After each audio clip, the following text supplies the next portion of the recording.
You're listening to DraftKings Network.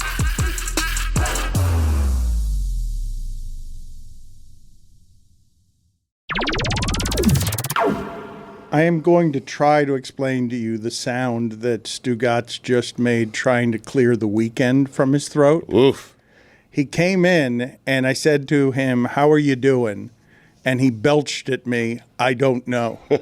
He has come in off an hour straight of God Bless Football. That's the best Stugotz you're going to get any week. Coming in, what, Billy? The first hour. Right. This week felt like he was kind of catching up on what happened. I was. Yeah. Okay, well. There were a number of, hey, did you hear this story? He's like, no, what happened? I'm like, okay. Yeah, okay. So God Bless Football. Again, Stugotz clinically underprepared. He will do his best, and Billy will try to navigate the ship. You can get that. That's out now. That's the best you get from Stugotz during the week.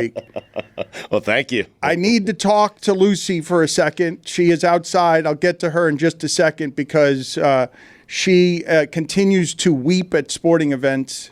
She went to Oklahoma State. She went to Bedlam. Yep. Oklahoma State. Bedlam. Yep. Yes. Final audition. You got it. Yes. Put the kids to Bedlam. Yeah. Yes. And so I want to get to that in a second. And I want to get to the University of Miami and the Dolphins. But first, Jessica came in today, and I don't know that this is the attitude that we want around here on a Monday morning. She seems to be done with love. She's been broken by the wedding circuit. She doesn't want to. I thought you meant Jordan Love. She doesn't. She doesn't. You proud of that one? I am. He had a bounce back week. He did. Is he good? I don't know. No, he is not. You're done with love, huh? But not as done as Jessica is. You're broken. It's been a long wedding season, Dan, and it finally ended yesterday. And there's been a long debate about fall weddings. I'm anti-fall wedding. People that I really respect are pro-fall wedding. People that cover college football, which is shocking to me. But I spent my weekend in Boston celebrating a lovely couple. Very happy for them. It was a wonderful time with wonderful people. But coming into work this morning, having watched like 5 minutes of every college football and NFL game the last 2 days, not to mention Formula One, which happened this weekend too. I think we should just have a universal day of weddings from now on. Wow. Really? Everyone get married on, maybe we'll designate like 2 weekends a year, and Right. those are the 2 wedding weekends. You pick which one. We all do it at the same time. Summer, though, you right? pick which one you want to go to. Yeah, maybe like June. Right. And then that's it. Because I've been flying all over the country, going to weddings this entire year, and I am ready to throw in the towel. I can't do it anymore. Well, you're getting battered, and it seems like it's ruining your ability to enjoy college football. It was the Smetty Bowl this weekend. It was Clemson and Notre Dame. I had friends on both sides of the stadium watching this game. I wanted to be there. I wanted to tailgate. I wanted to see Notre Dame and Clemson play in person. The last time I went to Clemson for the Notre Dame-Clemson game was in 2015 during a hurricane. I nearly died of exposure to the elements. It was so rainy that it was freezing, even though it wasn't even cold out. Riddle me that. I found out that that was a thing at that game. My lips were blue, and it was like 60 degrees. And I wanted to go back, and I couldn't do it. And I'm very sad about it. You've been done with weddings for a while, but you've never been this broken, where this one broke you. I don't know what happened. Like, you've come in a number of times where you're like, okay, enough with my friends love each Honestly, other. I no, get Dan, it. it was hearing Sweet Caroline for the 5th time this year. That's what did it. Sweet Caroline came on, Right. and I said, I'm done. Never again. It will break you. You're done, No more. done. Oh, wow. Really? Upset. Really? Give him some early reps. Lucy, I want to, again, Build his confidence. we will get to Dolphins and Chiefs. Taylor just came in here giddy. He just came in here, giant smile on his face, and spit at me. The Dolphins haven't won a game against a winning team since week 3 of 2022, and then he fled the room. Like, he just ran in. I love that. He threw it at me. Like, he came in with a flamethrower and then ran out of the room. But I want to get to Lucy's weekend because it was more joyous than Jessica's. Jessica's went to go see her friends be in love, and it broke her. Lucy went to just another college football game this weekend. There were many of them. She went to one of them. I don't know. Is this a top 5 game this weekend, Stugotz? Certainly, it was a top 5 game. Yes. Okay. It's Bedlam, final audition. I mean, who else played? Iowa Northwestern. Oh, I went to that one. We've got video of Stugotz from that one. And Boog Shambi called me concerned and said, I don't understand. Is Stugotz okay? It seemed the one video I saw that he looked like he was trying to summon the Stugotz character and couldn't quite get there. Reporting live from Wrigley. It is Stugotz from Bedlam Media at the Iowa Northwestern game. Wrigley Field. How about that? The friendly confines, huh? Hey, Windy City. Not so windy today. Actually pretty nice. We are here at the Iowa Northwestern game. I am here against my will. I am here because my daughter and her lacrosse team is being honored at halftime of this game. And then I'm leaving. How about that? The second after they're honored, I'm gone. By the way, you'll notice the scoreboard behind me says 0-0. That's because the game hasn't started. I expect the scoreboard to still be reading 0-0 when I leave at halftime. How about that? Anyway, set the scene for you. Iowa, Northwestern, Wrigley Field, Windy City, the friendly confines. Stugotz reporting from Milwaukee. Did you get the exact score right of the halftime prediction? Is that? I don't know, but that's a write-off. I mean, how about that? I was wondering about why you were doing those videos too. Well, now you know. I mean. Lucy, didn't Stugotz wasn't he going to connect with your family?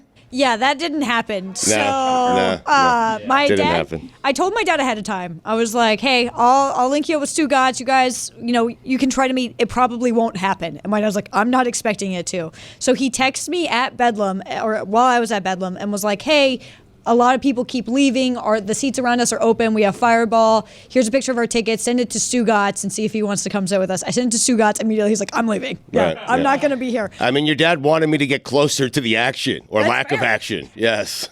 And then I also had a couple friends from college who were sitting behind Stugotz, and they were texting me the whole time, being like, "We're sitting right behind Stu. We're sitting right behind Stu. Just go say hi. Just go say hi. Go say hello." And they're like, "No, we're not going to do that." And they were texting me the whole time. I was annoyed. Now, I look back to try to find Lucy's friends, Dan, but everyone looked the same. I mean, so it was hard to pick out. Everybody in the entire crowd of the game where you were there celebrating your daughter's achievement. You took a victory tour this weekend. You had no time. You were too busy being dad to caretake to God bless football and everything that happened in sports because you were busy loving your daughter and putting your priorities first. Yeah, she won. They won a national championship last spring, and over the weekend they had their ring ceremony, and so they were honored at halftime of the Iowa Northwestern game, which was the most exciting part of the game, them being honored at halftime. And it was a great weekend. It was a really fun weekend. To see your daughter that happy with that big fat ring around her finger was really fun. And to know that she has one more ring than Chris Paul, Charles Barkley, and Kevin Durant combined. I mean, it's amazing. He wanted to send that out from the ceremony, and Abby said, "Can it be about your daughter for once?" Yes, she did. She did. She pulled the plug. He wanted to go to one more Chris Paul joke. Just stab him from the shadows on the weekend. Had it all teed up. Because he hasn't won a championship. This was the half of football Stugotz got to watch. Punt, punt, missed field goal, punt. Interception, punt, punt, punt, punt, punt, punt, punt. End of half. I'm telling you guys, I had a lot of money on the under, and I still feel like I lost. I mean, it was like 30, and it was somehow 10-7, way under. But Lucy, I do need to understand, before we get to the Dolphins and before we get to the University of Miami, and Billy's world has been rocked. The Marlins are changing. Stuff to get to there. I don't understand why the energy of these college football towns is moving you so much that you land on the field, feel that energy, and it keeps legitimately moving you to tears. I miss that young man inside me who loved sports like that. Okay. That I cry at most of the games because, one, I am an emotional person. I cry a lot.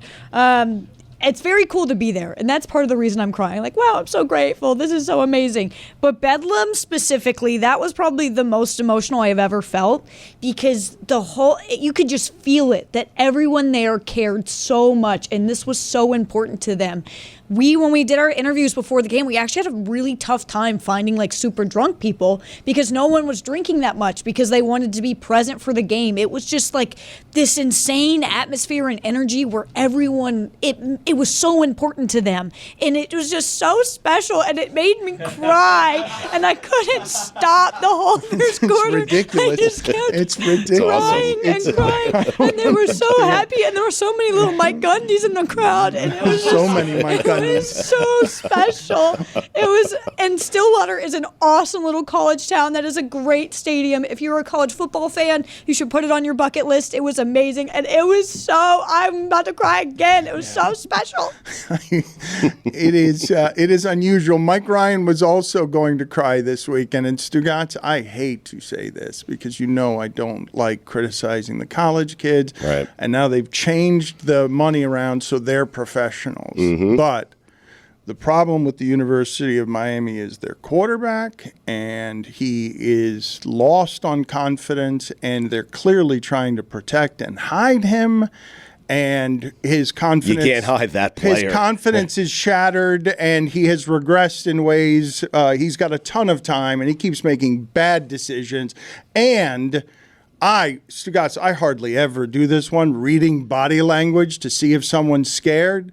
But the checkdowns and the feeling shadows in the pocket and going down when people aren't near you and you have time, that was not a confident person that the University of Miami had at quarterback. They have broken that quarterback.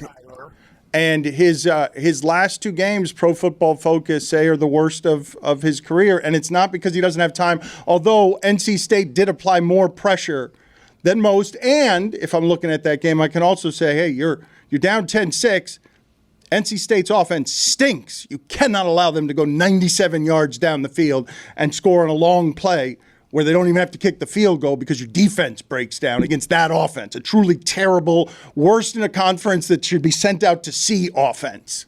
You're right to mention that NC State, especially in that first half, brought more pressure than we anticipated, and Tyler was still bad against that. But at halftime, NC State realized, wait, we've got a season's worth of film on Tyler Van Dyke struggling against his own defense. Send three, drop everybody else back, force him to make throws, and he either won't, or he'll check it down, or we'll get coverage sacks with a three-man rush because he'll hold on to the ball too long, or if he finally does work up the courage to try to float one over the zone, it'll get picked off. And it did. Miami's got a quarterback problem. To me, it's as clear as saying, like, oh, Rick Ankiel can't reach the plate anymore. For whatever reason, guy hasn't been able to break down a defense that's dropping all their guys back. So Stugotz, I hate it's a that. big issue. I hate that as analysis, but I can't. What, he lost his confidence? No, but I can't dispute it. Like Right. the quarterback I watched play on Saturday night after seeing this guy be a gunslinger, man, this team would be good if they had De'Ara King. This team, if I just put De'Ara King as their quarterback, this team would be good because the offensive line is good. And the problem is that defenses has figured out, like, okay, Van Dyke, go ahead. We bet you can't do it against we bet you're going to see shadows in your backfield, even though they're rushing three, because now your decision making, you're feeling the time in your head. You can tell you have time. You still haven't found anybody, and it's not because the receivers are that bad, though they're not that good either. They're not that good. They were trying to upgrade them off season, and they didn't in the off season. But the defensive unit, 22 points, that'll win you a college football game easily these days. Your offense has to put up 30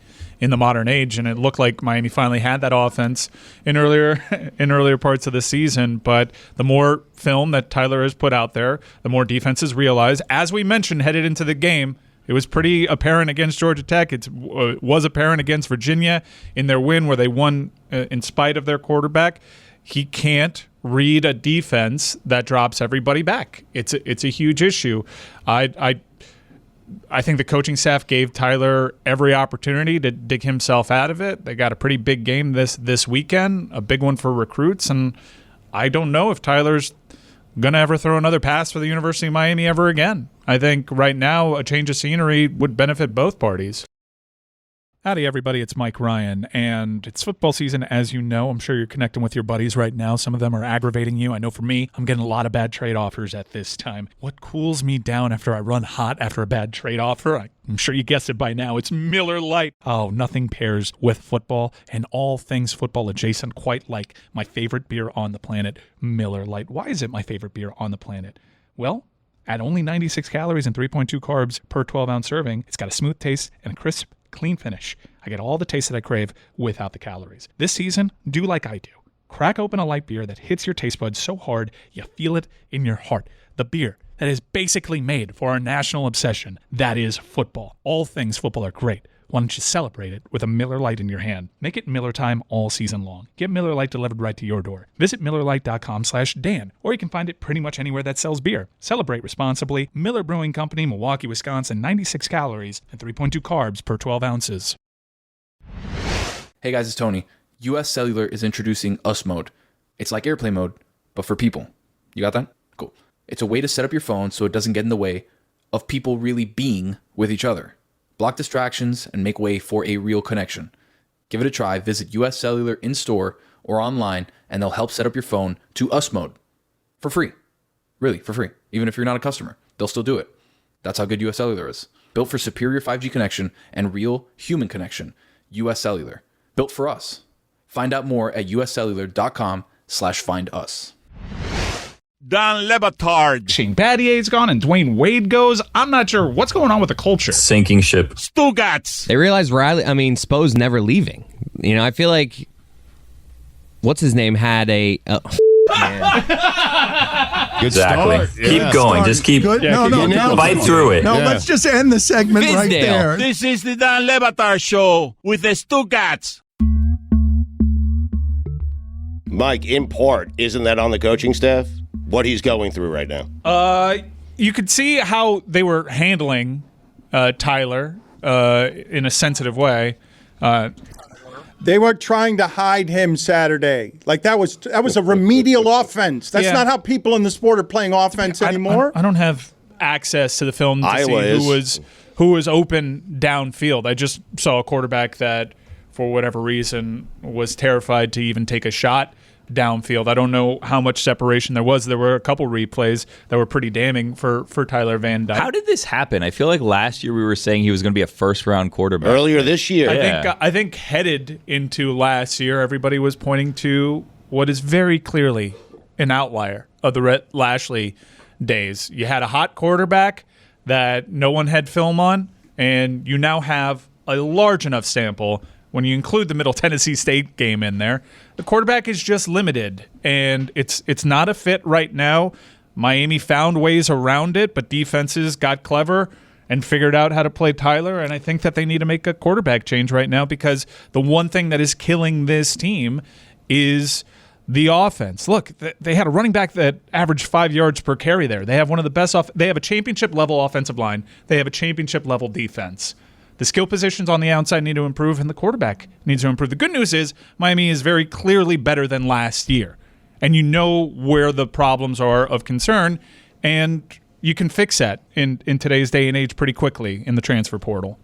Stugotz, I want to get to the Dolphin stuff because it is funny that they're being regarded now nationally as a fraud. I started getting texts all of a sudden yesterday.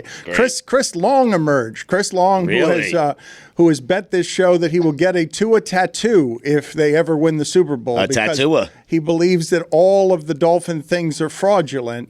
Now they are 6-0 against terrible teams, which, by the way, is an achievement in that league. It is. I think it's stupid what we're doing. Can't beat good teams when what I watched yesterday is one of the worst games of Mahomes' career. Kelce was held 3 catches, 14 yards. One play decided it, a freak play where there's a lateral and a touchdown is scored. And then the Dolphins lose. And they're 6-3, and they've been injured all season, and people will question whether they can beat good teams because when they've played 3 of them, and the Bills are a good team now, right? Yes? Don't know. Yes, no. They are one of 10 teams that can win the Super Bowl. If you count the Bills, that's 2/3 of the Bills are league. not winning the Super Bowl. I know. I will Right. stake my reputation on that, which means nothing. But the Bills are not winning Fair the enough. Super Bowl this Whoa, year. whoa! You are a Duke. internationally recognized NFL You are the reporter, Duke, Billy yes. Did you just stake your reputation? Yep. Go ahead. Put your reputation Bona out fide. there. Bills will not win the Super Bowl this year. Okay. I'm on record, which is very dangerous. I shouldn't say that. Well, Billy, how do you Are you feel? going to get a tattoo? No. How do you feel about your Dolphins today being questioned I like it. nationally as a second-tier team? Which I'll take it, frankly. You're totally cool with that. That's an upgrade of a couple tiers Yes, from. yeah. Okay. Hey, tier 2 ain't so bad. All right, that's fine. Second-tier team, maybe they get healthy at the right time. Maybe San Francisco will be down to its fourth Tier quarterback. 2, that might be a home playoff game. I don't like the pressure of being a favorite, so I love this. I love the idea that people say that they're frauds and they're not good at anything. I love it. I'm very comfortable here. Being a front runner is not for me at all. Not at all. I'm worried about the Chiefs, if I could be perfectly honest with you. And I know no one wants to hear that today because it sounds like I'm making excuses, but that was a bad game. That was not a good game. It's one of yesterday. the worst Mahomes has ever played. Well, I mean, last week was worse than this week. I These guess. are the last last two games. Out of 103 games, the last two are about as bad as Mahomes can ever play. Did anyone else find this curious? So obviously Taylor Swift didn't go to the game, right? Yep. Brittany Mahomes stayed in New York to go out with Taylor and her friends on Saturday night and also didn't go to Germany. What's happening there? Well, it was in Frankfurt. If the game's in like Berlin or Munich, I think they all go. Is Frankfurt boring? I've heard that it's not like the place to visit if you go to Germany. But it's a good international like airport hub for getting around Europe. By the way, I also heard that the attendance was like 40,000. Get the hell out of here with telling us that it's a sellout. 40,000, please. Rutgers can do that. That is true. Temple cannot. I saw one of their games. I saw ESPN trying to hide Miami can't. all the crowd shots. Sorry. Miami averages 55,000 a game. They're playing a very That good is safe- not Stop true. it, Mike. Come on. Mike, come on. 55,000 Michael, what? come Get outta on, here. Mike. You I'm know just that's saying what the numbers 55,000. were. Mike, I know no. that's the talking point, but no, come on. I get out of David here. Sampson doing that There's- attendance? Sounds silly. Their stadium looks like about 25,000 short of filling capacity every game. Yes, math is hard. Okay. I don't want to do attendance talk. I do. She started it. If the I actually didn't start it. this time. 55,000. By the way, sorry. I About, did that, yeah. Sorry about your team's loss, but also congrats on your team's win. What's happening here? We're talking about the Dolphins. Classic win-win. Why are we Steelers attacking won, each though. other? If the Eagles and Chiefs are in the Super Bowl again, I will accuse the league of scripted television. I don't think it's going to be the Eagles and the Chiefs. I'll stake my reputation on that. Okay. So All right. no Bills, let's- no Eagles, all right, no let's, Chiefs. Let's take some Well, not no Eagles and no Chiefs. Not the Eagles and the Chiefs Okay, not together. both. Yeah, Right, yeah. okay. Yeah. You don't think those two teams will be in the Super The thing Bowl? is, Dan, if I'm going to be honest with you, I have to angle to move up in the rankings. I was 6 and I was 5. What do I do to get up to 4? You know what I mean? So I have to say things. Okay, I'm very good at not saying things. Now I have to say things. All right, well, one of the things you can say is that you are willing to stake your reputation on the idea that Amazon, in a partnership with the Kelces to make documentaries in the next legion of brotherly stars who sell soup, has teamed with Taylor Swift to concoct a Super Bowl where the Eagles and Chiefs get all of the calls. If both teams are getting the calls, then neither team is getting the call. So what happens there? When they meet in the Super Bowl, the Kelces can make another documentary that births a $15 million a year oil well in another podcast empire. You think the reason that she turned down performing at the Super Bowl was just to sort of throw us off the scent from all of this happening, Dan? What happened with Taylor Swift this weekend? Was the game less interesting because It was in Germany. She didn't want to go to Germany. She's about to go on a world tour. It's an inconvenience to go all the way across the world for a football game. You know who was there? Juju and Chris Cody, and I could not believe the footage that this is Great. This is the tax write-off that is worth the Meadowlark expense, unlike Stugotz's report from Wrigley Field. What do you mean? Here's Juju Gotti, Set the scene. stunningly for some reason, dapping up the commissioner who thought Juju Gotti was somebody that was of great import.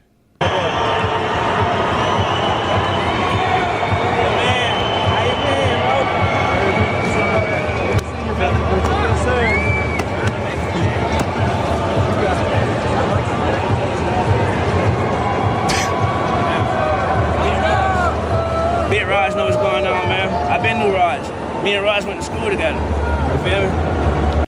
I don't. So they were friends from school. Yeah, they went to school together. Yes. It's the greatest piece of video content this company has ever created, and I said earlier, will ever create, and we should just shut down right now. I don't know that we're going to top that. I like that idea. It's so good. My favorite Shutting video of down? the weekend was just the line of German folks that were taking photos of Juju Gotti because he's got that thing about him where he's got a star quality. Everyone thinks he's somebody, and Juju is somebody who leans into it. Leans into what? The casual racism of it? Bit of a casual racism aspect to it, but it's funny. Yes, embrace it. And embrace the racism of, yes, you must be someone I know and hug, and I would have paid a lot of money to hear what Goodell whispered out of the side of his mouth as soon as he left, wondering who that was. Today's episode of the Dan Le Batard Show with Stugotz is brought to you by Venmo. Look, no matter how your favorite team does this season, there's still one way to feel like a winner, unless you're a Jets fan, and that's with Venmo. That's because when you use Venmo to add $100 or more to your DraftKings account, you'll get an extra $25 in DraftKings bonus credits. Just go to DraftKings.com/Venmo offer to activate your offer. Then choose Venmo to add funds to your DraftKings account, add $100 or more, and boom! 25 credits will appear in your DraftKings account if you're eligible. This offer is only good through November 30th, 2023, or while supplies last. So make your move before the shot clock runs out. Here's the deal. Venmo is a fast and easy way to add money to DraftKings. And if you don't have a Venmo account, don't sweat it. Signing up in the app is super simple. So what are you waiting for? Just add $100 or more to your DraftKings account with Venmo and you'll get $25 in bonus credits. Go to DraftKings.com/Venmo offer and go get that bonus. Gambling problem? Call 1-800-GAMBLER. Eligibility and age restrictions apply. Void where prohibited. Valid one per first time Venmo account transfer. Opt-in required. Minimum $100 transfer for your Venmo account to your DraftKings DFS account. $25 bonus issued as DK dollars that require a one-time playthrough before withdrawal. See terms at DraftKings.com/Venmo offer.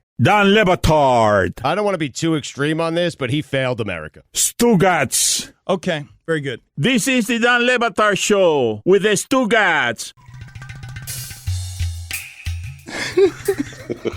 Stugotz just muttering under his breath about the bleeping Kelce. I'm tired of him. Because Abby, his wife, is listening. She hasn't listened to this in 20 years. She's listening to the Kelce podcast and coming up to Stugotz and saying, oh, you wouldn't believe they did top 5 Halloween candies. And Stugotz is saying, I was doing that 15 years ago. I'm so tired of it. I mean, she watches Eagles games. She's hooked to Chiefs games. She did that to me. Jason gave his top 10 Halloween candies of all time. I said, I've done that for 20 consecutive years. I mean, It's your bit. Enough of that. The Halloween. It's everyone's bits. I mean, Halloween I stole it from Golick. I have a question for everyone, but Stugotz specifically. When you're having a conversation with someone outside of work and sports come up, do you do like your whole Stugotz shtick with them, or are you just like, yeah, whatever? Like, I don't want to talk about sports. This is my job. Whatever. Lately, yeah. Yeah, I had a conversation this weekend where someone's like, "Is anyone in the NFL even good this year?" And I was like,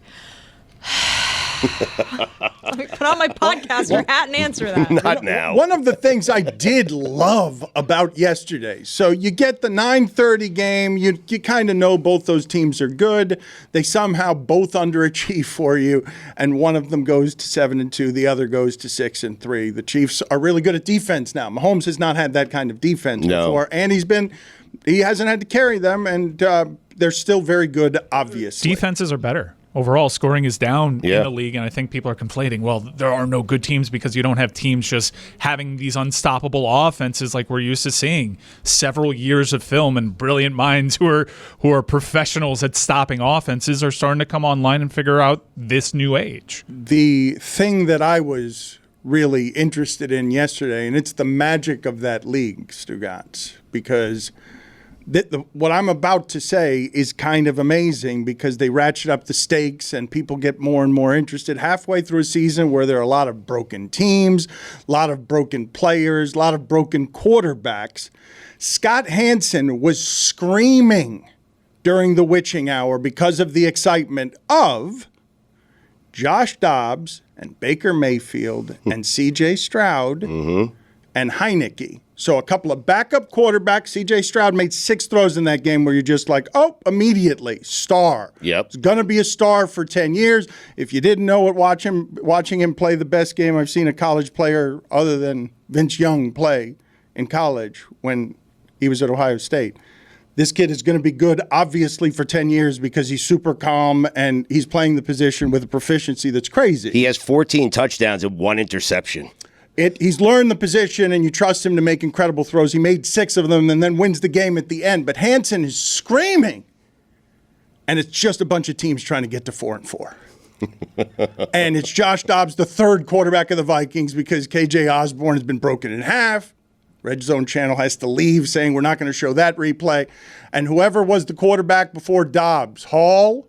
Yep. Jaron Hall breaks at the goal line physically, like is left spasming on the field, unconscious. They take him off, and he's done.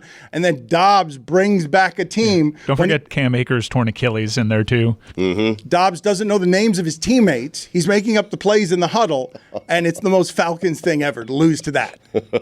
It was the perfect combination of quarterbacks for that witching hour. And I know that you said it feels ridiculous because it's a bunch of teams trying to level up at 4-4 this season, but that witching hour, I think, will resonate and maybe remembered for a while because there was more to it than just teams trying to get 4-4. I think C.J. Stroud became a superstar within that witching hour window. It was a really amazing watching what Josh Dobbs was able to do after getting traded, not getting any practice reps with the starters for the Vikings. All these videos coming out of him, like, learning the snap cadence on the sideline before the game, practicing taking snaps for the first time right before he went in. He didn't know any of the plays. He was asking the players in the huddle, apparently, like, what do I have over here? Jordan Addison said after the game. It was just like totally remarkable for someone who's been on so many NFL teams just in the last 2 years alone, been a practice player for a while, been a backup for a while. And then you think on the other side, what must Falcons fans feel today losing to that? It might not even be top 5 worst things with the Falcons. They've got such a long list of them. But Stugotz, what she's saying is so Dobbs has played for 5 teams since week 15 of last year. Since week 15, and I think I told Mike this last week, I think he's got more 20-plus yard runs than any quarterback in the sport. Get out of here. Yeah. He had 2 of the greatest scrambles you'll ever see in your life yesterday. He did do that. He's got that special quality about him that if you're betting on a Josh Dobbs team, yes, you're happy with where you're at. Like there's a back door that's wide open for Josh Dobbs that he's going to walk right on through.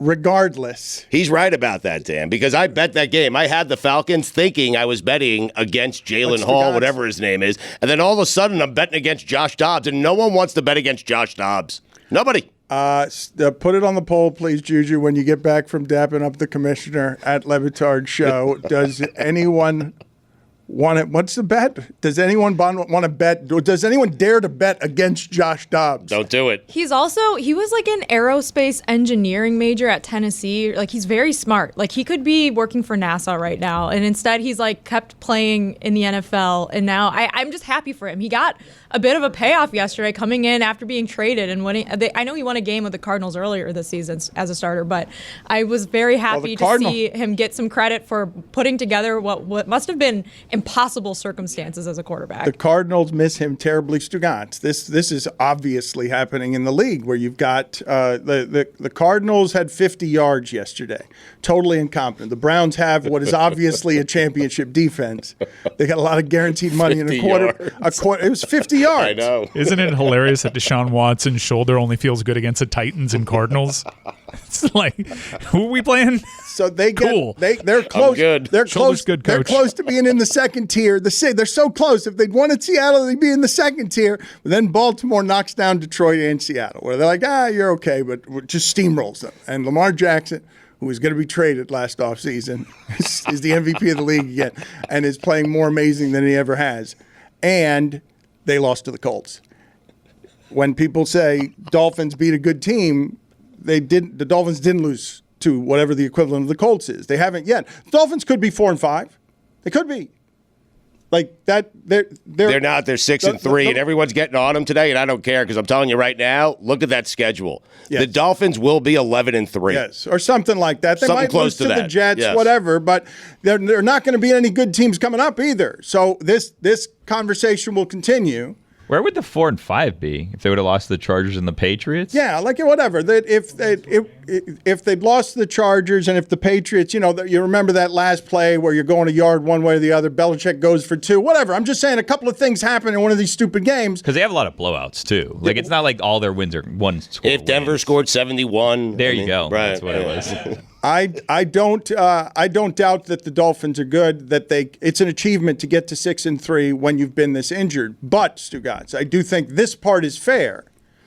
When this magnificent offense, greatest show on surf, when it has played against the Bills, it scored 20. When it played against the Eagles, it scored 10 because the Dolphins had a defensive touchdown. And in this game, 2 touchdowns. And I believe that's fair criticism. Like, oh, okay, when they run up against a couple of things here, they might lose a game because the offense does stall because Tyreek Hill tells you before the game, I'm going to go off for 12 catches and 250 yards. And no, they're pressing him at the line because the Chiefs are better at defense than you are. Like they're better. The Chiefs have a better defense than your defense in its present state, a little bit injured. 2 high safeties, double team Tyreek the entire time, jam him at the line, and Tyreek was pretty smart. There was that one time that he goes in motion to find out if he's double covered, and on that reverse, he signals to Waddle, I've got 2 on me, I'm going to take 2 defenders with me, and Waddle, who was battling an injury that entire game, has a nice big gain, because Tyreek Hill has some experience being used as a decoy. I found all of that interesting, Stugotz, and then the game gets decided by a smart play down the sideline that you never see in that reckless sport, which is somebody just flipping it to somebody else. For a lateral that goes and gives. With all that said, though, Dan, the Dolphins still had plenty of chances to win that game in the second half. No criticism for how they handled that final drive because it was pretty poor. Yeah. Yes, of course. Tua looks rattled because he takes his eye off the snap. Well, he wasn't even lined up. It didn't look from the camera angles like he was even lined up behind the center. He looked a little rattled in the moment. 45,000 strong. You guys are going to do that, though? We're going to make... I mean, there's not a lot of criticisms that you can have for this Miami Dolphins team right now, and it's a very valid one when you look at their schedule. Their losses are to good teams, and if they consider themselves better than those other teams, you have to be concerned because all you have are the results. Right where you want to be. This is the time to lose those games. Yep. Better to lose them now than the playoffs. That's what I always say. Got to get hot at the right time. You listening, The Guardian? Billy, how are you feeling in another sport that is also your specialty, but you don't have the award-winning acclaim that you do with God Bless Football and the international infamy of being the Duke? The Marlins, upheaval and change means what? Upheaval? Means what to you? That's a way to lead the witness here. Upheaval. The Marlins had a weekend. They had a couple things happen. So Josh Bell opted in, which was, I think, to some, a surprise opt-in. He's going to be making, I think, $16.5 million, which I saw somewhere, and I didn't double-check, so I'm just going to run with it and hope they were right. I believe that's the highest that a hitter is going to be paid in a season by the team because Giancarlo Stanton, I guess it was very backloaded, so he never made that much. So that's a surprise because we thought that he was going to test the free agency market. I'm assuming that him and his agent looked and saw what was out there for first basemen, DHs, or whatever, and said, you know what, let's get this. He likes it here. He seemed like he was happy. Him and Berger seemed to really bond. They which really is, did. Yeah, interesting. And let's see if maybe that played a role in it. But he's going to kind of, roll the dice with the Marlins one more year. Then the Marlins also hired a president of baseball operations, Peter Bendix, which I'm going to be perfectly honest with you, had no idea who he was. He was in the Rays system for 15 years. That's all you had to say. No, I don't. Rays got excited intern. right there. He was a Rays intern, and now he's a Rays muckety-muck, and they got the Rays guy. Yeah. Do the Rays things. Do the magical Rays things. Billy, it seems like they chose the Rays guy long before, and that played into Kim not coming back. They wanted the Rays guy. He's been there for 15 seasons, started as an intern in 2009, went to Tufts, I believe. Yes. I don't know what that means, but it sounds nerdy as shit, so hopefully this is the right guy. Yeah, all of this fits the photos that I've seen. Yeah. So I don't know anything about him, but he was there for a long time, and hopefully he brings that winning strategy down here. Because here's the thing with his position is it's not just like construct a winning team. They're trying to recreate the whole Rays organization, and this guy has done everything there. So hopefully this is the guy that brings that in, and then they have executives that can work their way up. And if he leaves to get a higher paying job, as people have done with the Rays, they kind of elevate people. This is almost, and I don't want to do it because I know how much you guys are going to love this. This almost feels like he's bringing Rays culture down here. This Heat culture everybody talks about. Eric Spoelstra started in the video room, all that. It seems like they went and they paid that guy to come and try to rebuild that here. So it's going to be a little bit of time. See if that works out, but, we'll see. He also claims to be great at ping pong, so there's that. Again, all this tracks with the images that I've seen. We'll see is not great, though, as a rallying cry of hope. Talk to me in 10 years, and I'll let you know. Not any better. When we'll see, talk to me in 10 years. These are not rallying cries.